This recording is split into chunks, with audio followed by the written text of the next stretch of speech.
जिले नलगुंडा के मिरियालागुड़ा में फेक रिपोर्टर्स का हुआ पर्दाफाश। फेक रिपोर्टर्स को पैसे वसूल करने पर गिरफ्तार कर लिया गया।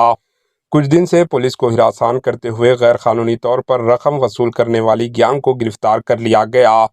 फेक रिपोर्टर्स ने एक सीआई सतह के आला अफसर को डरा धमकाकर 5 लाख रुपए का मुतालिबा किया, ये कहते हुए कि वो उनकी बेकायदगियों को बेनकाब कर देंगे।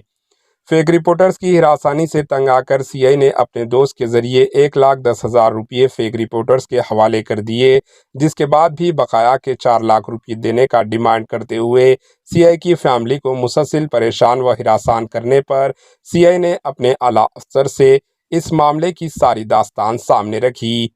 सीआई की शिकायत पर पुलिस ने सीआई की शिकायत की बुनियाद पर फेक रिपोर्टर्स, नकली रिपोर्टर्स को हिरासत में ले लिया और इनकी गैंग की तलाश शुरू कर दी।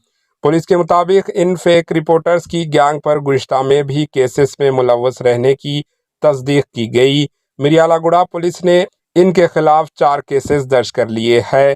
फेक रिपोर्टर्स की गिरफ्तारी की खबर आम होते ही फेक रिपोर्टर से दीगर मुतासरा अफराद भी सामने आकर पुलिस को इनसे पैसे वसूल करने के मामलात का बयान दिया।